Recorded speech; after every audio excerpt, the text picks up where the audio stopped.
Espírito Santo, 1879.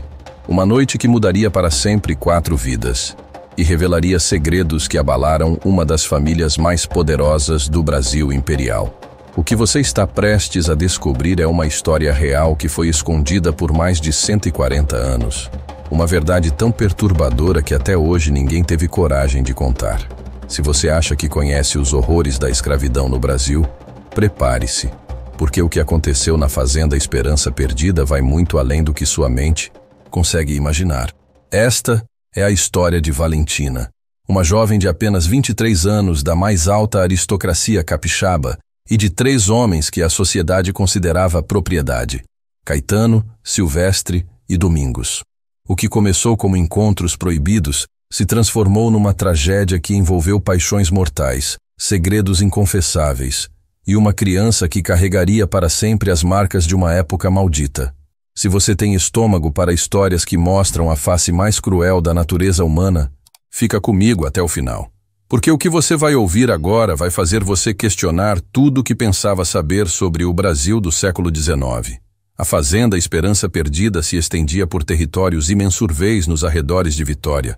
Uma propriedade que parecia não ter fim, onde o horizonte se perdia entre cafezais e canaviais banhados pelo suor e lágrimas de centenas de almas escravizadas.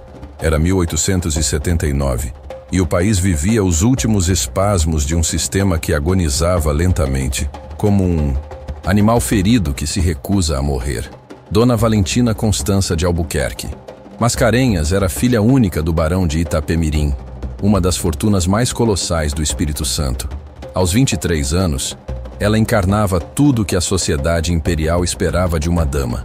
Educada pelas freiras francesas mais refinadas, falava 4 idiomas, tocava piano como os anjos e bordava com a delicadeza de uma fada. Mas por trás daquela face angelical, daqueles olhos azuis como o céu de inverno e daquela pele alva como porcelana, Valentina carregava uma alma atormentada por um vazio que a devorava por dentro como um câncer silencioso. Seu casamento com o comendador Augusto Mascarenhas havia sido arranjado quando ela tinha apenas 16 anos. Ele, um homem de 47 anos, dono de minas de ouro em Minas Gerais e fazendas de café no Vale do Paraíba, era conhecido por sua crueldade sem limites e por seus vícios que manchavam sua reputação mesmo entre os mais depravados da época. Augusto tratava Valentina como tratava seus cavalos de raça, algo belo para exibir em sociedade, mas que devia permanecer quieto e obediente quando não estava em exposição. As noites de núpcias eram sessões de tortura disfarçadas de dever conjugal, onde Valentina aprendera a se desligar mentalmente do próprio corpo para sobreviver às brutalidades do marido. Durante 3 longos anos, ela tentara conceber um herdeiro, mas seu ventre permanecia estéril, talvez numa rebelião inconsciente contra a ideia de dar continuidade àquele sangue maldito. A fazenda abrigava 134 pessoas escravizadas. Homens, mulheres e crianças que viviam no inferno terrestre, onde a morte era considerada uma libertação. Entre eles, 3 homens se destacavam não apenas pela beleza física que chamava a atenção, até mesmo dos senhores mais preconceituosos, mas pela inteligência excepcional que haviam desenvolvido, apesar de todas as tentativas de desumanização. Caetano, 29 anos, era responsável pelos estábulos e tinha uma compreensão intuitiva dos animais que impressionava até os veterinários da região. Sua pele cor de bronze e seus músculos definidos pelo trabalho pesado contrastavam com um olhar profundo que parecia enxergar além das aparências, direto na alma das pessoas. Silvestre, 27 anos, trabalhava como jardineiro e tinha mãos mágicas para fazer qualquer planta florescer, mesmo em terra árida. Além disso, ele esculpia pequenas obras de arte em madeira durante as madrugadas, criando peças de uma beleza tão perturbadora que pareciam ter vida própria. Domingos, o mais jovem aos 25 anos, servia na casa grande e tinha o dom natural das palavras. Sabia histórias que hipnotizavam qualquer plateia e tinha uma voz que parecia música quando falava baixinho. O que tornava esses 3 homens ainda mais especiais era algo absolutamente proibido naquela época. Eles sabiam ler e escrever. Caetano havia aprendido observando secretamente as lições que o filho mais velho do antigo proprietário recebia de um tutor francês. Silvestre descobrira as letras nos livros de botânica que roubava da biblioteca para estudar plantas medicinais. Domingos aprendera com um padre abolicionista que visitara a fazenda anos antes. Um homem corajoso que foi expulso da região depois que descobriram que ele ensinava escravos a decifrar a palavra escrita. Os três compartilhavam esse segredo mortal entre si, reunindo-se nas noites sem lua para ler trechos de jornais velhos e livros que conseguiam encontrar no lixo da casa grande. Era uma transgressão que poderia custar a vida dos três, mas eles precisavam daquelas palavras como precisavam de ar para respirar. Foi numa tarde sufocante de março, quando o calor fazia o ar tremeluzir como água, que Valentina os notou pela primeira vez de uma forma diferente. Augusto havia partido para uma de suas viagens de negócios que duravam meses, períodos nos quais se dedicava não apenas aos contratos comerciais, mas também às suas amantes espalhadas por várias cidades. Valentina estava na sacada do segundo andar, quando ouviu vozes baixas vindas do jardim. Era Silvestre ensinando Domingos a distinguir entre diferentes espécies de rosas, usando um manual que havia encontrado. A cena a tocou de uma forma que ela não conseguia explicar. Dois homens que a sociedade considerava inferiores aos animais, compartilhando o conhecimento com a mesma paixão que os eruditos europeus que frequentavam os salões de seu pai. Naquela noite, Valentina não conseguiu dormir. Ficou na janela do quarto observando as luzes fracas que vinham das senzalas, imaginando as vidas que pulsavam ali, as histórias que nunca seriam contadas, os sonhos que eram sufocados antes mesmo de nascer. Pela primeira vez em sua vida, ela se deu conta de que não era a única prisioneira naquela fazenda. Ela tinha uma jaula de ouro, eles tinham correntes de ferro, mas todos eram cativos de um sistema que destruía almas. Foi nesse momento que algo mudou para sempre dentro dela, uma rachadura na crença que havia sido implantada desde criança sobre a ordem natural das coisas. E foi também nesse momento que ela tomou uma decisão que selaria o destino de todos eles. Ia conhecer aqueles três homens não como senhora e escravos, mas como seres humanos. Ela não imaginava que essa decisão desencadearia eventos que transformariam amor em tragédia, segredos em escândalos e vidas em lendas que assombrariam aquela região para sempre. Os primeiros contatos entre Valentina e os três homens começaram de forma aparentemente inocente, mas cada conversa era uma faísca que acendia um incêndio que consumiria tudo ao redor. Numa manhã de abril, quando o orvalho ainda beijava as pétalas das rosas do jardim, Valentina desceu às cavalariças sob o pretexto de escolher um cavalo para seu passeio matinal. Era uma desculpa frágil, pois ela sempre montava a mesma égua branca chamada Esperança, mas precisava de uma razão para estar ali. Caetano estava penteando a crina de um garanhão negro quando a viu se aproximar. O animal, conhecido por sua agressividade, se acalmou instantaneamente sob o toque daquelas mãos que pareciam ter poderes mágicos. Valentina ficou fascinada observando a conexão entre homem e animal, uma harmonia que ela nunca havia presenciado antes. "Como você consegue fazer isso?" ela perguntou, esquecendo-se momentaneamente das convenções sociais que proibiam conversas diretas entre senhores e escravos. Caetano hesitou, surpreso pela pergunta genuína na voz dela. "Os animais sentem quando a gente tem medo, sinhá. Se você não tem medo deles, eles não têm medo de você." Era uma filosofia simples, mas profunda, que fez Valentina refletir sobre quantas coisas em sua vida eram governadas pelo medo. Medo do pai, medo do marido, medo da sociedade, medo de ser ela mesma. Naquela conversa de poucos minutos, algo despertou dentro dela, uma curiosidade sobre aquele homem que parecia ter respostas para perguntas que ela nem sabia que tinha. Alguns dias depois, foi a vez de Silvestre. Valentina o encontrou no jardim durante uma caminhada solitária, ajoelhado entre canteiros de violetas que pareciam ter sido tocadas por mãos divinas. As flores sob seu cuidado cresciam mais viçosas, mais coloridas, mais perfumadas que qualquer outra na região. "Você tem um dom especial com as plantas", ela comentou, parando para admirar seu trabalho. Silvestre levantou os olhos, E naquele momento, Valentina sentiu algo estranho acontecer em seu peito, como se seu coração tivesse pulado uma batida. As plantas são como pessoas, Sinhá. Ele respondeu com voz suave. Precisam de atenção, carinho, paciência. Se você trata elas bem, elas florescem. Se você negligencia, elas morrem. Novamente, uma lição de vida disfarçada de conversa sobre jardinagem. Mas Valentina entendeu perfeitamente que ele estava falando sobre muito mais que flores. O encontro com Domingos aconteceu numa noite quando ela não conseguia dormir, atormentada por pesadelos recorrentes, onde se via presa numa gaiola de ouro que diminuía de tamanho a cada respiração. Desceu até a cozinha procurando um chá calmante e o encontrou lá, limpando os utensílios do jantar enquanto murmurava baixinho, o que parecia ser uma história.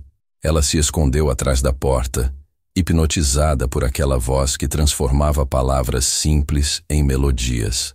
Domingos estava contando para si mesmo a história de uma princesa que vivia num castelo encantado, mas que descobriu que o verdadeiro encanto estava na liberdade de escolher seu próprio destino.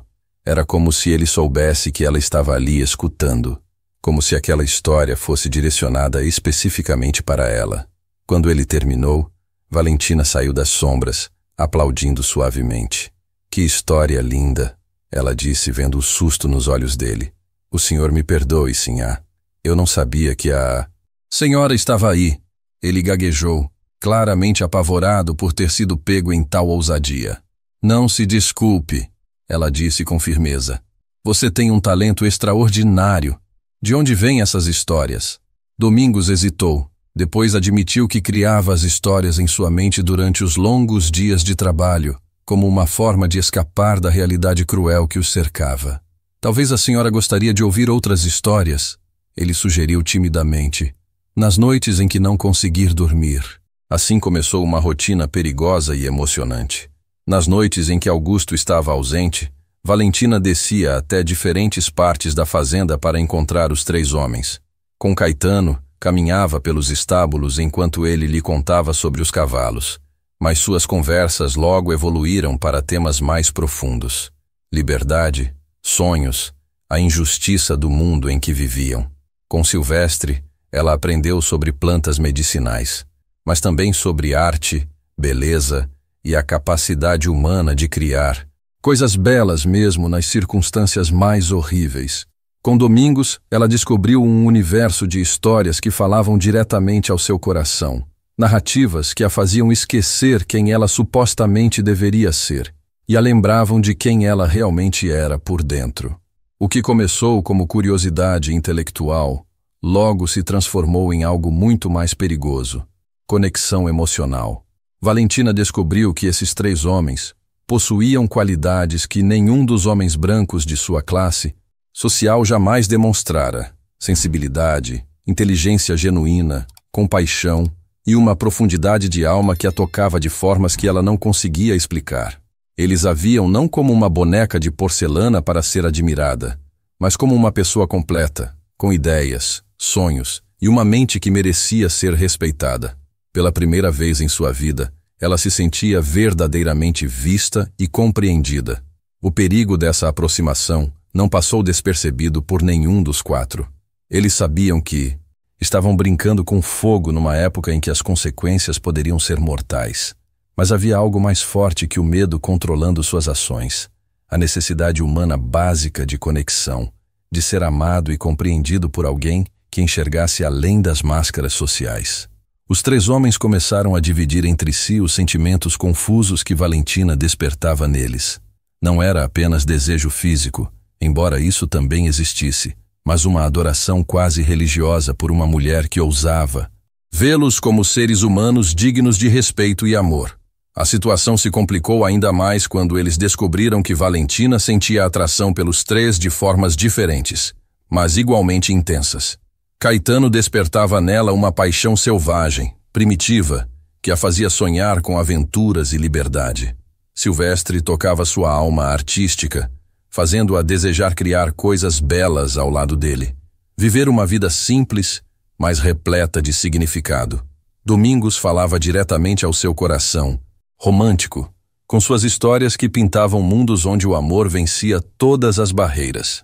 Era uma situação impossível, mas que se tornava mais intensa a cada encontro noturno, cada olhar trocado durante o dia, cada palavra sussurrada nas sombras da fazenda que testemunhava o nascimento de um amor proibido que mudaria para sempre o destino de todos os envolvidos.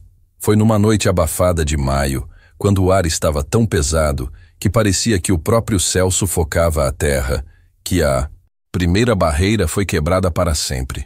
Valentina havia descido até a oficina de ferramentas, localizada nos fundos da propriedade, onde Caetano costumava consertar os equipamentos agrícolas durante as madrugadas.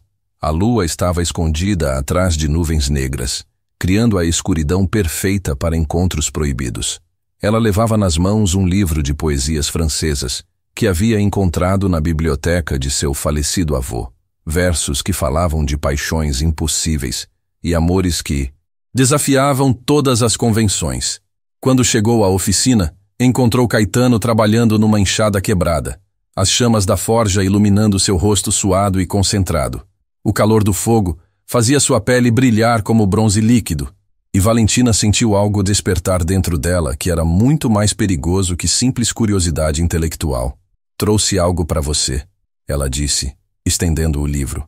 Quando as mãos se tocaram durante a troca, foi como se um raio tivesse caído entre eles. Caetano não soltou os dedos dela imediatamente, e Valentina não puxou a mão para trás. Ali, naquele ambiente que cheirava a ferro quente e suor, com o som ritmado do martelo ecoando pelas paredes de madeira, dois mundos que jamais deveriam se encontrar começaram a se fundir de uma forma que violava todas as leis escritas e não escritas daquele Brasil escravocrata de 1879. O que aconteceu em seguida foi um beijo que carregava 3 anos de solidão, de incompreensão, de fome emocional, que nenhum dos dois sabia como saciar. Era um beijo desesperado, urgente, como se eles soubessem que poderia ser o primeiro e o último. Nos dias seguintes, Valentina procurou Silvestre e Domingos separadamente, movida por uma honestidade brutal que a própria sociedade em que vivia havia tentado sufocar. Ela explicou que sentia uma conexão profunda com os três, que pela primeira vez em sua vida se sentia completa, mas que não queria enganar ninguém nem criar falsas expectativas. "Eu não sei o que isso significa", ela admitiu para cada um deles, "mas sei que não posso fingir que não está acontecendo." A reação dos três foi surpreendente e reveladora. Em vez do ciúme possessivo que caracterizava os homens brancos de sua classe, houve compreensão mútua. Caetano, Silvestre e Domingos haviam compartilhado tanto sofrimento ao longo dos anos que desenvolveram uma irmandade que transcendia qualquer rivalidade romântica. Eles entendiam que aquele momento era um milagre. Em suas vidas, uma fagulha de humanidade num mundo que insistia em desumanizá-los. "A gente sempre soube que nossa vida não nos pertencia", Silvestre disse numa dessas conversas noturnas, suas mãos ainda sujas de terra do jardim. "Mas pela primeira vez, a gente tem algo que é nosso de verdade. Não importa como isso termina, a gente teve isso." Domingos, sempre o poeta do grupo, expressou de forma ainda mais tocante: "Se a gente morrer amanhã, pelo menos a gente vai morrer sabendo que fomos amados de verdade por alguém que escolheu nos amar, não por obrigação ou piedade, mas por quem somos." Caetano, o mais pragmático, alertou sobre os riscos. "A senhora sabe que se descobrirem, não vai ser só a nossa morte. A senhora também vai pagar um preço alto." Mas Valentina, pela primeira vez em sua vida, estava disposta a assumir riscos por algo em que acreditava. Os encontros se tornaram mais frequentes e intensos. Valentina desenvolveu um sistema elaborado para não levantar suspeitas. Deixava bilhetes escondidos em locais específicos marcando os encontros, inventava desculpas para caminhar sozinha pela propriedade e chegou a subornar algumas mucamas de confiança para que mantivessem silêncio sobre suas atividades noturnas. O que estava vivendo com aqueles 3 homens era diferente de tudo que havia imaginado sobre relacionamentos. Com Caetano, descobria uma paixão selvagem que a fazia sentir-se viva de uma forma que nunca experimentara. Com Silvestre encontrava uma conexão espiritual e artística que alimentava sua alma de formas inimagináveis. Com Domingos, vivia um romance de contos de fadas que a fazia acreditar que o amor verdadeiro poderia superar qualquer obstáculo. Mas o que nenhum dos quatro percebeu é que seus encontros secretos não passaram completamente despercebidos. Sebastião, o capataz da fazenda, um homem cruel que ganhava a vida espionando e relatando qualquer comportamento suspeito ao comendador. Augusto havia notado certas irregularidades. Valentina passeando sozinha em horários estranhos, os três escravos parecendo mais confiantes e menos submissos que o normal. Pequenos detalhes que individualmente não significavam nada, mas que juntos começavam a formar um padrão preocupante. Sebastião era conhecido por sua lealdade fanática ao sistema escravocrata e por sua crueldade sem limites contra qualquer forma de transgressão. Ele começou a seguir Valentina discretamente, anotando mentalmente cada movimento suspeito, cada coincidência que pudesse construir uma acusação sólida. O verão de 1879 estava sendo especialmente brutal, com temperaturas que chegavam a níveis insuportáveis e uma seca que ameaçava destruir parte da plantação. Augusto havia estendido sua viagem de negócios, enviando cartas esparsas que mencionavam questões comerciais complexas que exigiam sua presença prolongada em outras províncias. Na verdade, ele estava vivendo abertamente com uma de suas amantes em Recife, uma mulata livre de beleza extraordinária que havia conquistado não apenas seu corpo, mas também uma parte significativa de sua fortuna através de presentes extravagantes. Essa ausência prolongada deu aos quatro amantes uma sensação perigosa de segurança, como se pudessem viver aquele amor proibido indefinidamente. Foi durante esse período de aparente tranquilidade que algo aconteceu que mudaria tudo para sempre. Numa manhã de junho, Valentina acordou sentindo um enjoo estranho que a fez correr para a bacia do quarto. Nos dias seguintes, os sintomas se intensificaram. Náuseas matinais, tonturas, uma sensibilidade nos seios que a fazia estremecer ao menor toque. Quando completou 2 semanas de atraso na menstruação, a terrível verdade se tornou inegável. Ela estava esperando um filho. O pânico que se apoderou dela foi tão intenso que ela desmaiou no meio do quarto, sendo encontrada horas depois por uma mucama que pensou que ela havia morrido. A gravidez representava não apenas um escândalo social, mas uma sentença de morte para todos os envolvidos. No Brasil de 1879, uma mulher branca da alta sociedade engravidar de um homem negro era considerado o maior crime contra a ordem natural das coisas. Mas o que tornava a situação ainda mais desesperadora era o fato de que Valentina não sabia qual dos 3 homens era o pai da criança. Ela havia estado intimamente com os 3 durante o mesmo período, e as datas se confundiam numa névoa de paixão e desespero. Como ela poderia explicar uma gravidez para um marido que estava ausente há meses? Como poderia proteger os 3 homens que amava da fúria assassina que certamente viria quando a verdade fosse descoberta? Gente, se você chegou até aqui, você já percebeu que essa história vai muito além do que qualquer um poderia imaginar. Mas antes de continuar, me conta aí nos comentários. Qual sua reação até agora?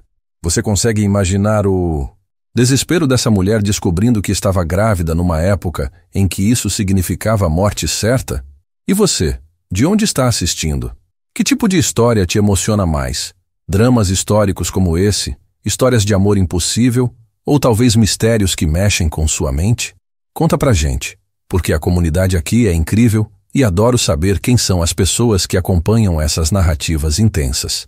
Ah, e se ainda não se inscreveu no canal, clica nesse sininho aí, porque toda semana tem conteúdo assim que vai te deixar grudado na tela.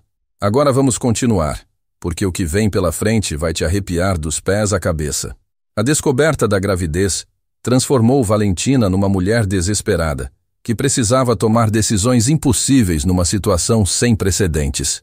Durante 3 dias consecutivos, ela ficou trancada em seu quarto, alegando uma indisposição passageira, enquanto sua mente trabalhava freneticamente, procurando uma solução que não existia.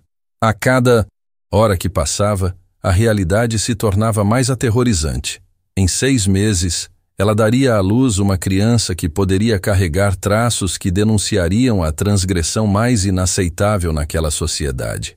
Se a criança nascesse com características que revelassem ascendência africana, não haveria explicação possível que salvasse a vida dela e dos 3 homens que amava com toda a intensidade de sua alma atormentada. A primeira pessoa que ela decidiu procurar foi Mãe Benedita, uma antiga escrava liberta que trabalhava como parteira na região e tinha fama de conhecer segredos que podiam tanto dar vida quanto tirá-la. Benedita era uma mulher de 60 e poucos anos, baixa e robusta, com olhos que pareciam enxergar através das máscaras que as pessoas usavam. Ela havia assistido centenas de nascimentos, desde filhos legítimos da aristocracia até crianças mestiças nascidas de relações proibidas, e sabia melhor que ninguém os segredos sombrios que se escondiam por trás das fachadas respeitáveis das grandes famílias.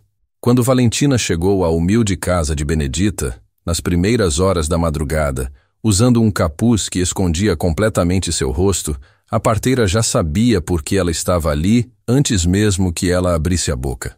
"Menina", disse Benedita com voz rouca, mas gentil, "você não é a primeira jovem da alta sociedade que bate na minha porta no meio da noite com esse olhar de desespero. Mas deixa eu te falar uma coisa. Eu não faço o que você veio pedir. Eu trago vida ao mundo, não tiro." Valentina desabou em lágrimas, contando toda a verdade sobre os encontros secretos, sobre o amor que sentia pelos 3 homens, sobre o terror de que a descoberta custasse a vida deles. Benedita ouviu em silêncio, balançando a cabeça com uma expressão que misturava compreensão e tristeza profunda. "Criança", ela disse finalmente, "você não tem ideia do inferno que é viver nesta terra sendo mulher e sendo diferente. Mas se você realmente ama esses homens, você vai encontrar um jeito de proteger eles e esse bebê que está crescendo dentro de você." Foi Benedita quem sugeriu a estratégia que salvaria as vidas de todos. Valentina deveria fingir uma reconciliação apaixonada com o marido, trazê-lo de volta para casa e fazer com que ele acreditasse que a criança era fruto de um momento de paixão renovada. "Você vai ter que ser a melhor atriz do mundo", alertou a parteira, "porque se ele desconfiar de alguma coisa, não vai ser só sua vida que vai acabar." Nos dias seguintes, Valentina pôs o plano em movimento com uma determinação que ela não sabia que possuía. Escreveu cartas apaixonadas para Augusto, dizendo que sentia sua falta de forma insuportável, que havia refletido sobre o casamento e percebido o quanto o amava, que desejava desesperadamente tê-lo de volta em casa para recomeçarem sua vida conjugal. As cartas funcionaram melhor do que ela esperava.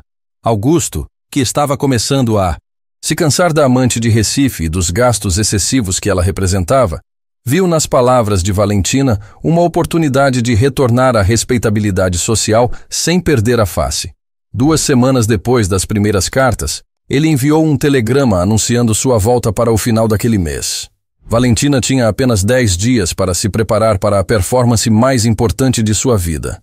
Convencer um homem cruel e desconfiado de que ela o desejava após anos de frieza conjugal.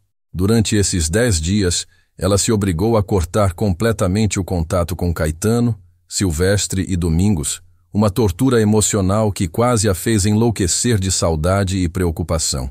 Quando Augusto finalmente chegou, bronzeado pela vida tropical de Recife e visivelmente mais gordo devido aos excessos, Valentina o recebeu com uma teatralidade que teria impressionado os melhores atores da corte no Rio de Janeiro. Ela se jogou em seus braços, chorou de alegria fingida, disse que havia passado noites em claro pensando nele, que tinha percebido o quanto era tola por não valorizar o homem extraordinário que tinha ao lado. Augusto, embora surpreso pela mudança radical no comportamento da esposa, aceitou as demonstrações de afeto com o ego inflado de quem sempre acreditou ser irresistível. Naquela mesma noite, ela o seduziu com uma paixão fingida, mas convincente, garantindo que ele acreditasse ter sido responsável pela concepção da criança que já crescia em seu ventre. Durante as semanas seguintes, Valentina manteve a farsa com uma dedicação que chegava às raias da loucura. Fingia êxtase durante as relações íntimas com Augusto, preparava suas comidas favoritas, Ouvia suas histórias tediosas sobre negócios com interesse fingido e gradualmente começou a demonstrar os sintomas da gravidez de forma que ele acreditasse estar presenciando tudo desde o início. Quando finalmente descobriu que estava esperando um filho, sua atuação foi tão convincente que até ela mesma quase acreditou na própria mentira. Augusto reagiu com uma satisfação masculina que fez Valentina sentir náuseas que não tinham nada a ver com a gravidez.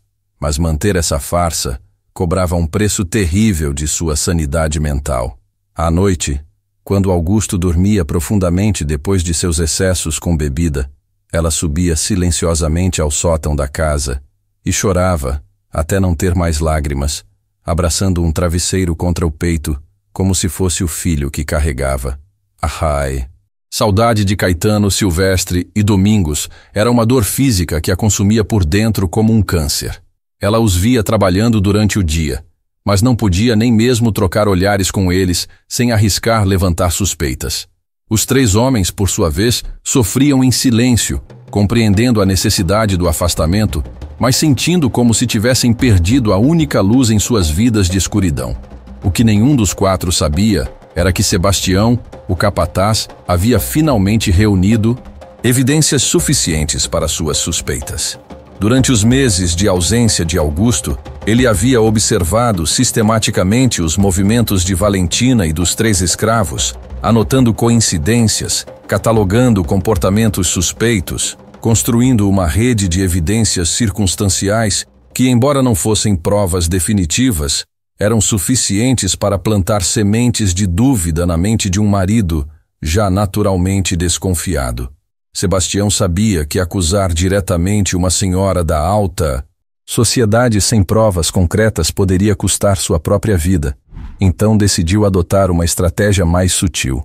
Começou a fazer comentários aparentemente inocentes sobre como os três escravos pareciam diferentes ultimamente, mais confiantes, menos submissos, como se tivessem vivido experiências que os elevaram acima de sua condição natural.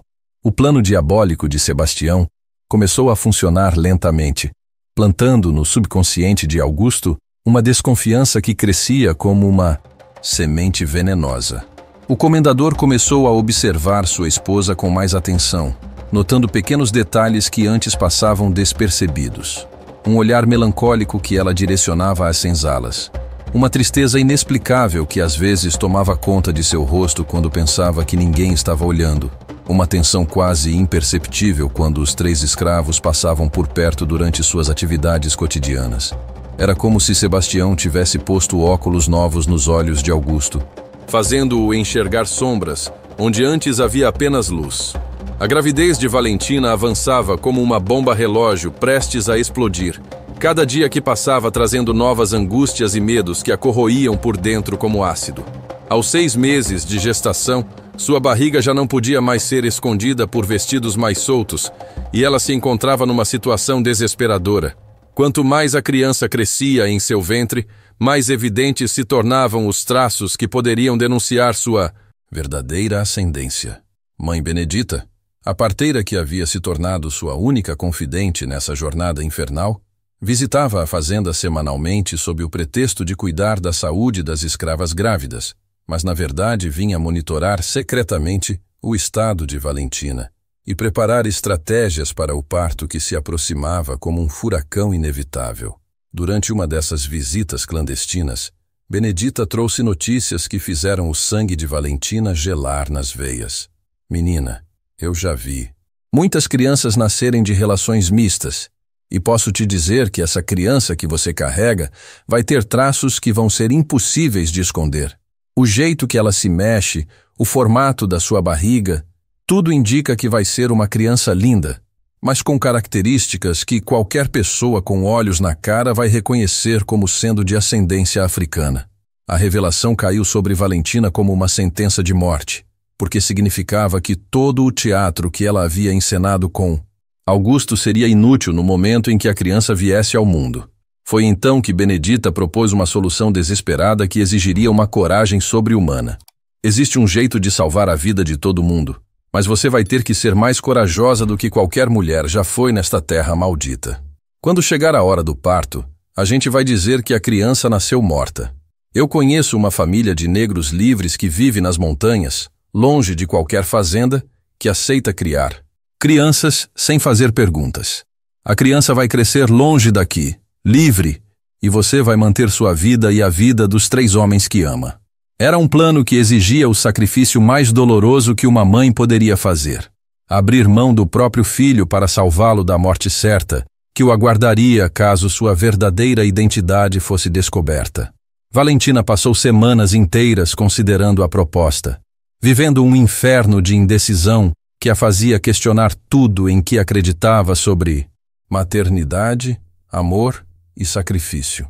Durante as noites, quando Augusto dormia profundamente ao seu lado, roncando como um animal saciado, ela colocava as mãos na barriga e conversava mentalmente com a criança que crescia dentro dela, pedindo perdão antecipado por uma decisão que ainda não havia conseguido tomar. Meu filho, ela sussurrava no escuro, talvez eu nunca possa te abraçar, nunca possa te ver crescer, mas tudo que eu fizer será para te manter vivo, num mundo que quer te destruir, antes mesmo de você nascer. Enquanto isso, a situação na fazenda se tornava cada dia mais tensa devido às insinuações venenosas de Sebastião, que continuava plantando sementes de dúvida na mente de Augusto com a paciência de um jardineiro diabólico. O capataz havia desenvolvido uma estratégia sutil, mas devastadoramente eficaz. Em vez de fazer acusações diretas, ele simplesmente fazia observações aparentemente inocentes que forçavam Augusto a chegar às próprias conclusões. Comendador, o senhor já reparou como Caetano anda diferente ultimamente? Parece que cresceu uns palmos. Anda de peito estufado, como se fosse dono da fazenda. Ou então, aquele Silvestre anda muito atrevido. Outro dia eu vi ele olhando direto para os olhos da sinhá, coisa que negro bem comportado nunca faz. As sementes plantadas por Sebastião começaram a germinar na mente paranoica de Augusto, que passou a observar tanto a esposa quanto os 3 escravos com uma atenção obsessiva que beirava a loucura. Ele notava coisas que antes passavam despercebidas. Um olhar melancólico de Valentina quando os 3 homens passavam pelo jardim, uma tensão quase imperceptível no ar quando todos se encontravam no mesmo ambiente, pequenos detalhes que, isoladamente, não significavam nada, mas que juntos começavam a formar uma imagem perturbadora na mente dele. Augusto era um homem cruel, mas não era estúpido, e sua experiência com traições e mentiras o tornava especialmente sensível a qualquer mudança no comportamento das pessoas ao seu redor. A situação chegou ao ponto de ruptura numa tarde sufocante de novembro, quando Valentina estava no 8º mês de gravidez e já mal conseguia se mover devido ao peso da criança e à pressão psicológica que a esmagava como uma montanha. Ela havia descido até o jardim para tomar um pouco de ar fresco quando sentiu as primeiras contrações, dores agudas que a fizeram dobrar e gemer de uma forma que fez Silvestre, que trabalhava nos canteiros próximos, largar imediatamente as ferramentas e correr para ajudá-la. Foi um momento de instinto puro, um gesto humano de alguém que se preocupava genuinamente com ela. Mas também foi o erro fatal que selaria o destino de todos os envolvidos. Augusto, que observava a cena de uma janela no 2º andar, viu tudo. A forma como Silvestre segurou Valentina com familiaridade demais, a intimidade que transparecia naquele gesto de socorro, o jeito como ela se apoiou nele sem hesitação, como se fosse natural. Mais perturbador ainda foi o que ele viu nos olhos dos dois naquele momento de vulnerabilidade. Silvestre olhava para Valentina não como um escravo, olha para sua senhora, mas como um homem apaixonado olha para a mulher que ama. E Valentina, por sua vez, aceitava aquele cuidado não como alguém que recebe ajuda de um subordinado, mas como uma mulher que se deixa proteger pelo homem em quem confia completamente. Naquela noite, Augusto não conseguiu dormir. Ficou na cama ao lado de Valentina, que gemia baixinho devido às contrações que vinham e iam como ondas de um mar revolto, e sua mente trabalhava freneticamente conectando pontos que ele havia se recusado a enxergar antes. A mudança radical no comportamento de Valentina quando ele voltou de viagem, a paixão fingida demais para ser verdadeira, a forma como ela evitava olhar diretamente para os 3 escravos durante o dia, mas que parecia conhecê-los de uma forma que ia muito além da relação normal entre senhora e servos. Tudo começava a fazer um sentido terrível que o enchia de uma fúria homicida. No dia seguinte, ele convocou Sebastião para uma conversa privada em seu escritório e, pela primeira vez, ouviu as suspeitas do capataz sendo expostas claramente. Comendador, com todo respeito, mas eu acho que o senhor precisa saber de certas coisas que andei observando durante sua ausência. Não quero fazer acusações levadas, mas algumas situações me deixaram muito preocupado com a honra da família.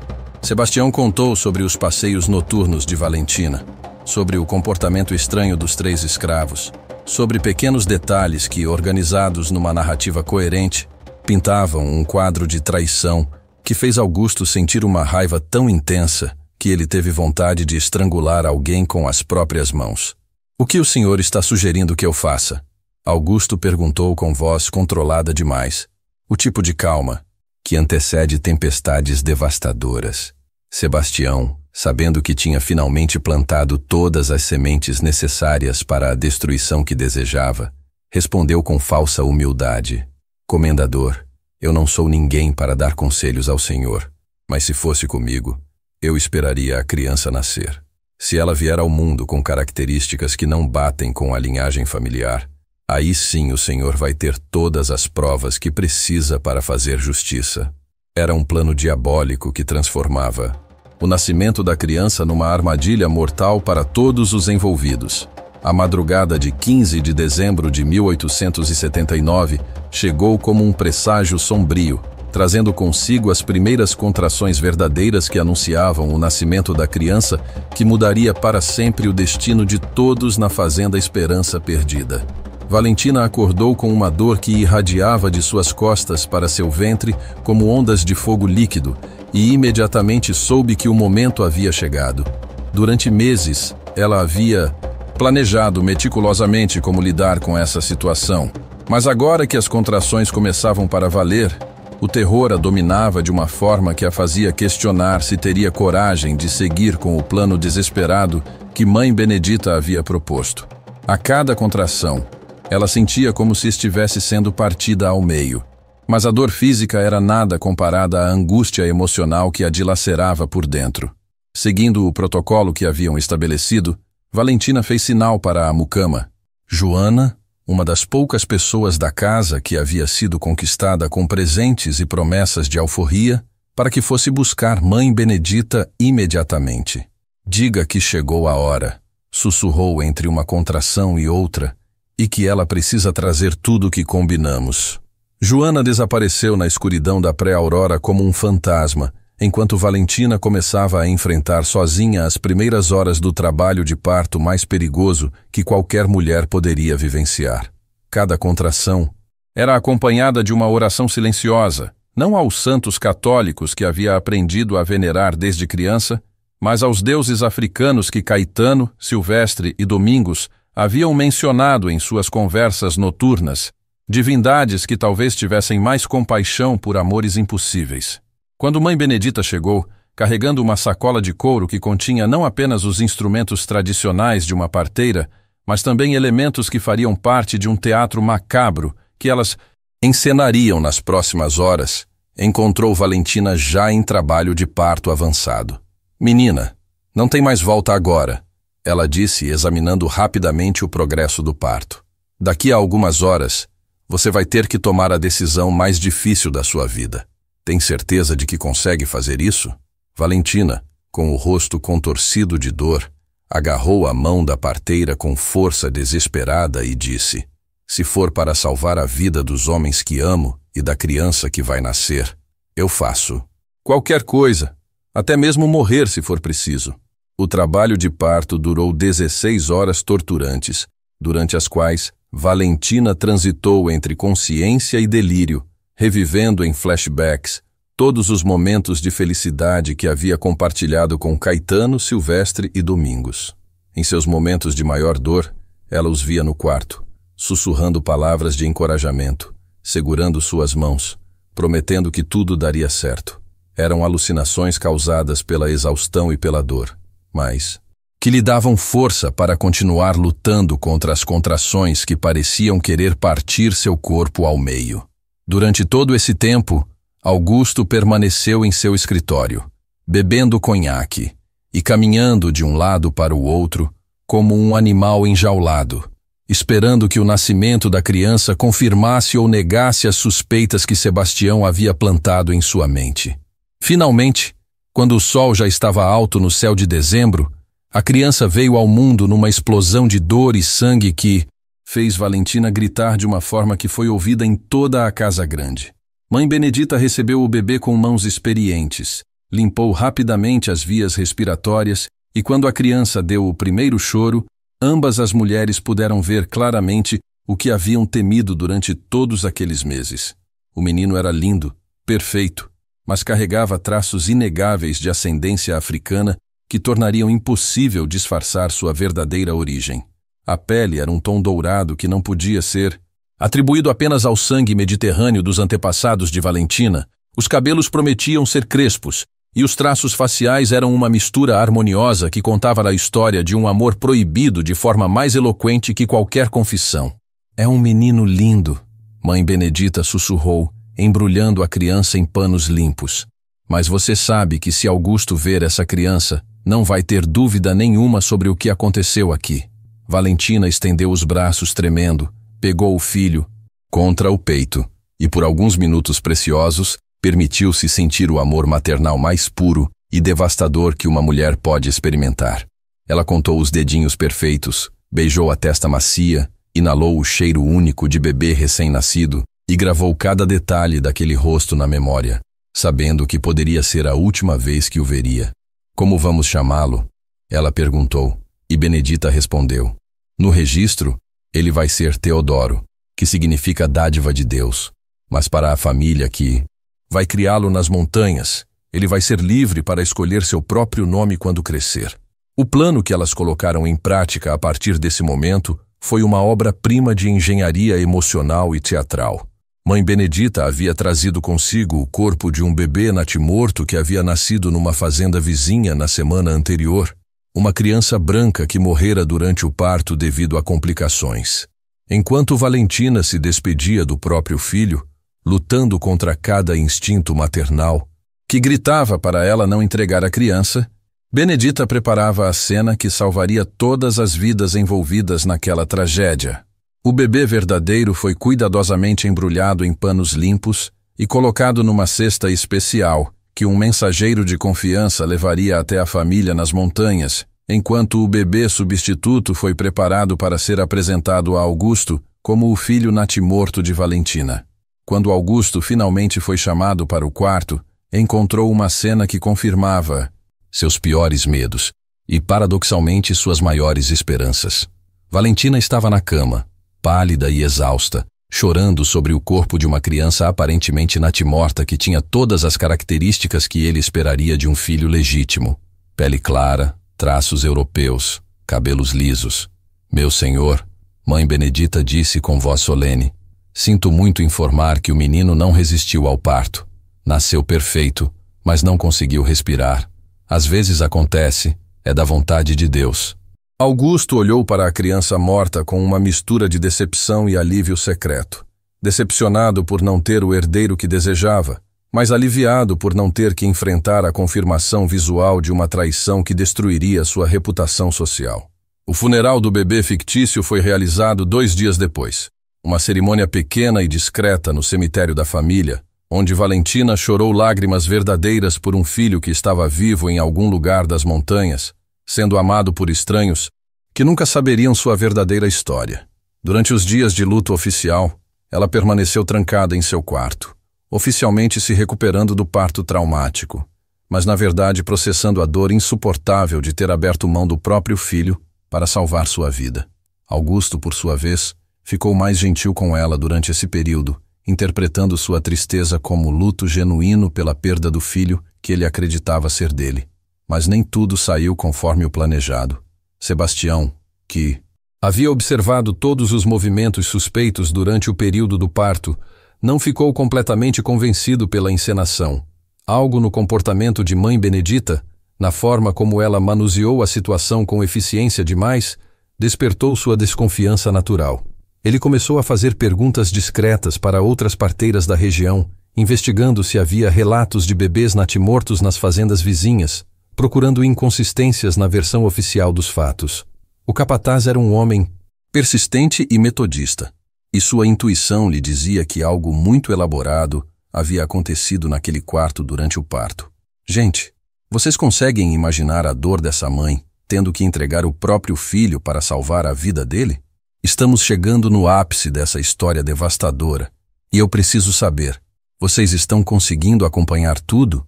Que emoção essa história desperta em vocês? Me conta aí nos comentários qual foi a parte que mais te impactou até agora. E não esquece de se inscrever no canal, porque todo mundo que conhece essas histórias históricas reais sabe que aqui é o lugar onde a verdade não é censurada. Compartilha com aquela pessoa que ama histórias intensas, porque o que vem no próximo bloco vai mostrar como a verdade sempre encontra um jeito de vir à tona, não importa quantos segredos tentemos esconder. Deixa aquele like maroto e vamos para o grande finale dessa saga, que já entrou para a história como uma das mais impactantes que já contei aqui. Os meses que se seguiram ao nascimento clandestino foram um período de tensão crescente que testou os limites da sanidade mental de todos os envolvidos na fazenda Esperança Perdida. Valentina vivia numa montanha-russa emocional devastadora. Durante o dia, interpretava o papel da esposa enlutada que havia perdido o filho, mas durante as noites solitárias, era consumida por um vazio maternal que a fazia questionar se havia tomado a decisão certa. Ela criou um ritual secreto de conversar com a lua cheia, imaginando que suas palavras chegavam até o filho que crescia em algum lugar das montanhas, e esse momento se tornou sua única fonte de sanidade numa existência que havia se tornado uma representação teatral constante. Augusto, aparentemente convencido pela encenação do parto, tratava a esposa com uma gentileza incomum, interpretando sua melancolia como luto genuíno, mas Sebastião continuava investigando discretamente, movido por uma intuição que o alertava sobre inconsistências na versão oficial dos fatos. A situação chegou ao ponto de ruptura 6 meses após o nascimento, quando um comerciante de escravos de uma fazenda vizinha chegou à Esperança Perdida com informações que fizeram o sangue de Sebastião ferver de satisfação maligna.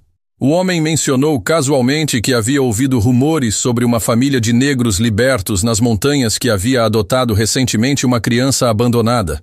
Um menino de pele clara que parecia ter características mistas. Era uma informação vaga, que poderia se referir a qualquer criança, mas para a mente paranoica de Sebastião, era mais uma peça no quebra-cabeça que ele vinha montando há meses.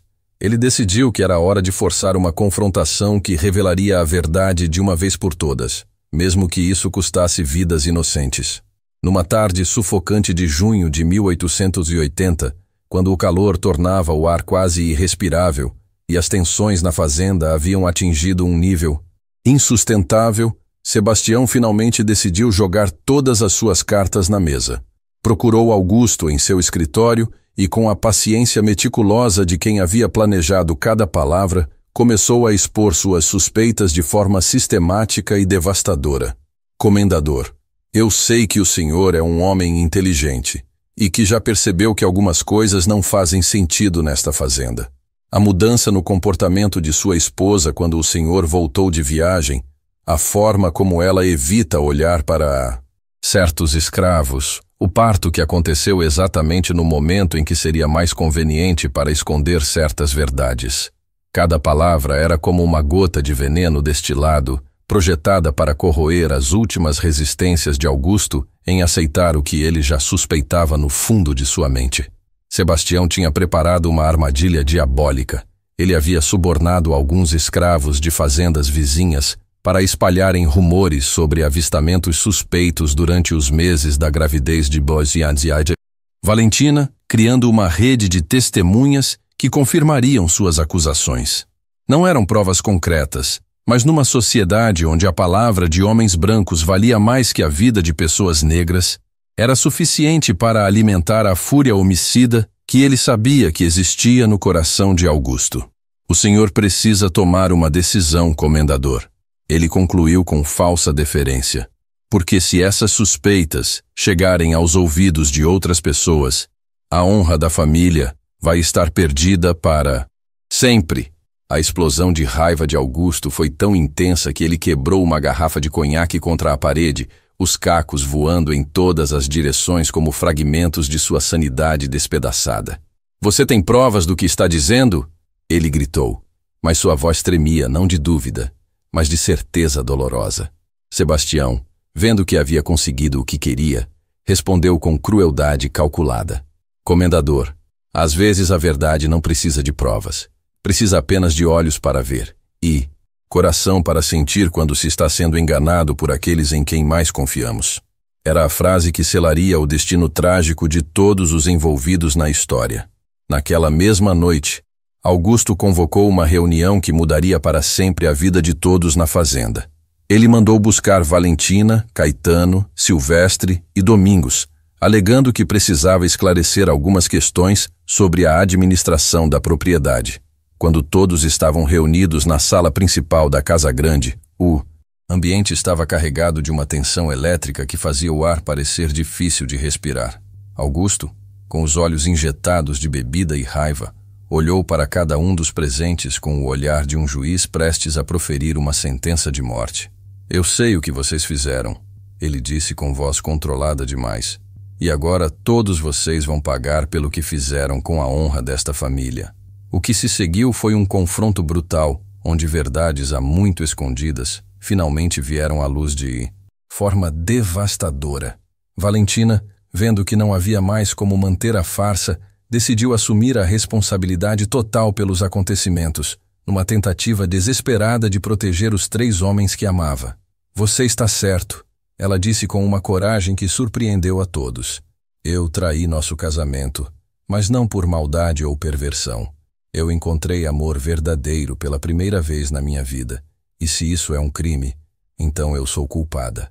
Era uma confissão que equivalia a uma sentença de morte, mas ela a fez sem hesitação, sabendo que era a única forma de tentar salvar Caetano, Silvestre e Domingos. A reação de Augusto foi ainda mais violenta do que se poderia esperar. Ele revelou que havia descoberto sobre a criança que crescia nas montanhas e que já havia mandado homens para buscá-la, planejando usar a vida da criança como moeda de barganha numa chantagem emocional cruel. Vocês acham que podem brincar comigo? Ele gritou, cuspindo saliva misturada com espuma. De raiva, aquela criança bastarda vai ser trazida aqui e todos vocês vão assistir enquanto eu decido o que fazer com ela. Era uma ameaça que revelava o nível de crueldade de que ele era capaz, transformando uma criança inocente em arma de tortura psicológica. Foi nesse momento que aconteceu algo que ninguém havia previsto. Os 3 homens, movidos por um desespero que transcendia qualquer instinto de autopreservação, se uniram numa ação coordenada que culminou num confronto físico com Augusto. O que começou como uma discussão se transformou numa luta desesperada pela sobrevivência, onde homens que haviam sido condicionados a aceitar toda forma de humilhação finalmente reagiram quando a vida da criança que poderia ser filho de um deles foi ameaçada. Na confusão que se seguiu, Augusto acabou ferido gravemente numa queda que parecia acidental, mas que todos sabiam que era o resultado inevitável de anos de ódio e opressão acumulados. Sebastião, vendo sua oportunidade de se livrar de todos os envolvidos de uma vez só, correu para buscar as autoridades, alegando que havia presenciado uma rebelião escrava que resultara na tentativa de assassinato do senhor da fazenda. Era a acusação mais grave que se podia fazer naquela época, que certamente resultaria na execução pública dos 3 homens e na prisão perpétua de Valentina. Mas o destino ainda tinha uma carta final para jogar nessa tragédia. Antes que as autoridades chegassem, uma tempestade devastadora atingiu a região, causando um incêndio que destruiu grande parte da fazenda e matou várias pessoas, incluindo Sebastião, criando o caos perfeito para que os sobreviventes desaparecessem na escuridão da noite. Nos anos que se seguiram, surgiram lendas na região sobre 4 almas atormentadas que vagavam pelas ruínas da fazenda Esperança Perdida, procurando uma redenção que nunca chegaria. A verdade é que Valentina, Caetano, Silvestre e Domingos conseguiram escapar na confusão do incêndio e passaram seus últimos anos vivendo numa comunidade isolada nas montanhas, onde finalmente puderam estar juntos sem medo, criando a criança que era fruto de seu amor proibido. Teodoro cresceu sabendo a verdade sobre suas origens, tornou-se um homem livre e orgulhoso, que dedicou sua vida a ajudar outros ex-escravos a construírem novas existências, longe do ódio que havia definido a época de seus pais. Quando morreu, aos 89 anos, em 1968, ele deixou um testamento onde contava toda a história, pedindo que fosse preservada como testemunho de que o amor verdadeiro pode sobreviver mesmo nos tempos mais sombrios da humanidade. E essa é a história real, que ficou escondida por mais de 140 anos. Uma prova de que nem todos os amores impossíveis terminam em tragédia, e de que, às vezes, a coragem de alguns pode abrir caminhos para que outros vivam livres. Se você chegou até aqui, é porque entende que essas histórias precisam ser contadas. Não para glorificar o sofrimento, mas para honrar a memória daqueles que ousaram amar quando amar era um ato de rebelião.